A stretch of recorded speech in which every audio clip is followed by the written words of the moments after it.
Suman TV ప్రేక్షకులందరికీ దసరా పండుగ శుభాకాంక్షలు. పండుగ నైవేద్యాల్లో భాగంగా కట్టు పొంగల్ చేసుకుందాం. ఈ మన మిరియం పొంగల్ అంటాము, తర్వాత మేమేమో వెన్ పొంగల్ అని కూడా అంటాం.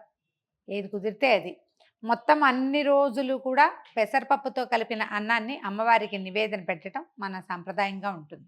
అయితే పెసరపప్పు అన్నం అంటే పులగం చేసేస్తాం సింపుల్గా. కొంచెం మంచి తిరగమాత పెడితే దీన్ని కట్టు పొంగలి లేదా వెన్ పొంగలి అనొచ్చు. 1 కప్పు బియ్యం తీసుకుంటే కనుక దాంట్లోకి పావు కప్పు కంటే ఎక్కువ, అరకప్పుకి తక్కువ పెసరపప్పు తీసుకోవాలి. పెసరపప్పు వేయించుకోవచ్చు కూడా, కాకపోతే అది తీయ పొంగల్కి చక్కెర పొంగల్ చేస్తాం కదా, దానికోసం వేయిస్తాము. దీనికి వేయించాల్సిన అవసరం లేదు. ఒకవేళ మీకు వేపిన రుచి నచ్చుబాటుగా ఉంటే పెసరపప్పు ఒకసారి వేయించిన తర్వాత కడుక్కోవచ్చు.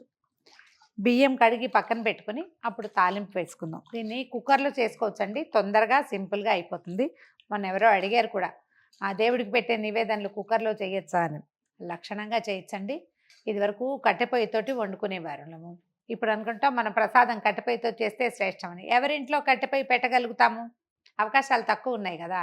కట్టెపొయ్యో కుంపటో ఉండి అందులో నిదానంగా వండగలిగితే మంచిదే. ఆహార పక్వం బాగా అవుతుంది ఎక్కువసేపు నిదానంగా వండటం వల్ల. ఇవి తొందరగా అయిపోతాయి కాబట్టి అపక్వాహారంగా ఉంటుందేమోనన్న అనుమానంతో పెద్దవాళ్ళు చెప్తారు. కానీ మన స్పీడ్ జీవితాలకు అంత అవకాశం లేదు కదా. అలా పెద్ద పెద్ద ఆలోచనలు చేయకండి, కుక్కర్లో చేసేసుకోవచ్చు. కుక్కరే అక్కర్లేదండి, ఇత్తడి గిన్నెలో కూడా చేసుకోవచ్చు.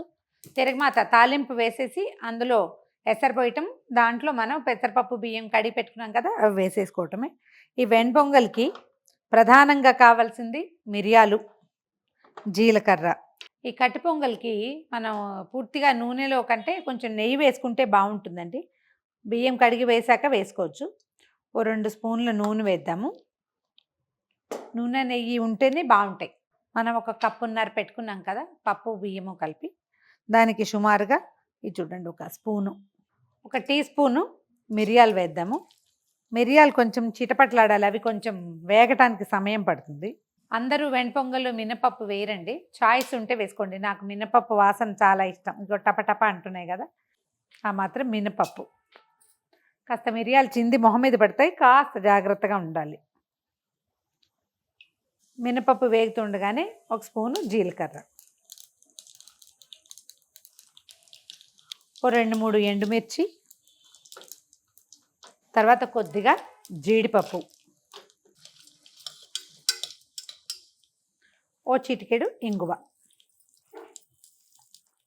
ఇంగు ఎక్కువ రుచిగా ఉంటుందండి, పన్నివ్వచ్చు మరి కాస్త, ఏం పర్వాలేదు. దీంట్లో ఏంటంటే అల్లం ముక్కలు వేసుకోవాలి. చూడండి, అల్లము ఇలా ముక్కలుగా ఉంటే తినరేమోనన్న అనుమానం కనుక ఉంటే మీకు అల్లం చక్కగా కోరేయండి. ఆ ముద్ద వేసేస్తే వేగిపోతుంది. కాసింత కరివేపాకు,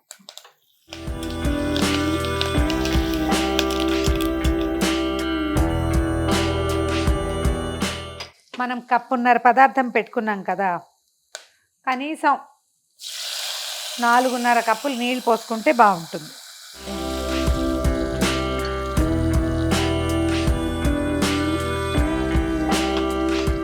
నేను ఎడిషన్ ఏం చేస్తున్నానంటే, ఇందులో మన అమ్మవారి నివేదన కోసం కదా 1 కప్పు పాలు కూడా పోస్తే ఎక్కువ రుచిగా ఉంటుందండి. యాక్చువల్గా ఇది నా రెసిపీ కాదు, నేను పాలు పోయను, నాకు అలవాట్లేదు. మా వసంతక్కయ్య పాలతోటే చేస్తుంది కట్టు పొంగల్. వాళ్ళ ఇంట్లో తిన్నప్పుడల్లా బాగుంది అనిపిస్తుంది, కానీ నేను చేసేటప్పుడు అట్లా చేయటం లేదు. సరే, ఇది ఒకసారి చూపిద్దాం అనుకున్నాను. పాలు పోసి వండటం వల్ల ఏంటంటే అన్నం ఎక్కువ రుచిగా బాగా కమ్మగా ఉంటుంది. మనం పండగ రోజుల్లో నివేదన చేస్తాం కాబట్టి ఇంకొంచెం మంచి రుచికరమైన పదార్థం పెట్టచ్చు కదా అమ్మవారికి. పాలు విరిగిపోతాయేమోనని అనుమానం పడబోకండి, ఏం అవ్వదు, బాగానే ఉంటుంది. అంటే ఉప్పు వేస్తాం కదా, విరిగిపోతుంది అనిపిస్తుంది. కొంచెం వేడెక్కనిచ్చి బియ్యము పప్పు కడిగి పెట్టుకున్నాం కదా అది వేసేద్దాం. ఉప్పు కలిపేసి మూత పెడితే 3 విజిల్స్ రానిస్తే సరిపోతుంది. మన ఎసరు కాగిపోయిందండి, ఎసరు పెట్టాం కదా కాగిపోయింది. ఈ బియ్యము పెసరపప్పు కడిగి పెట్టాం కదా ఇందులో వేసేద్దాం.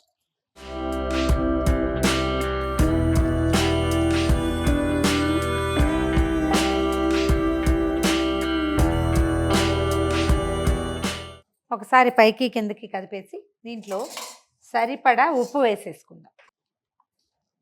ఏం భయం లేదండి, విరిగిపోతుందని అనుమానం పడిపోకండి, ఏం కాదు.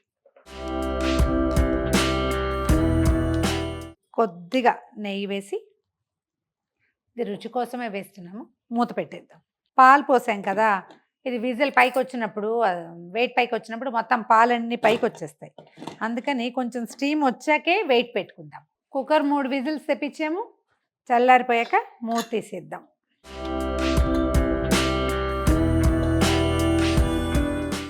పాలు పోయటం వల్ల ఒక డిఫరెంట్ టెక్స్చరు, రుచి వస్తాయండి. ఇప్పటిదాకా ఆల్రెడీ అలవాటు ఉన్న వాళ్ళు ఓకే, ఎప్పుడు పోయకపోతే ట్రై చేసి చూడండి, చాలా రుచిగా ఉంటుంది. చూడ్డానికి కూడా బాగుంది.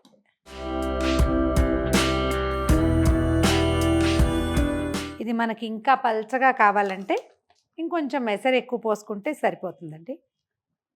పైన చక్కగా నెయ్యి వేసి నివేదన చేసేయటమే.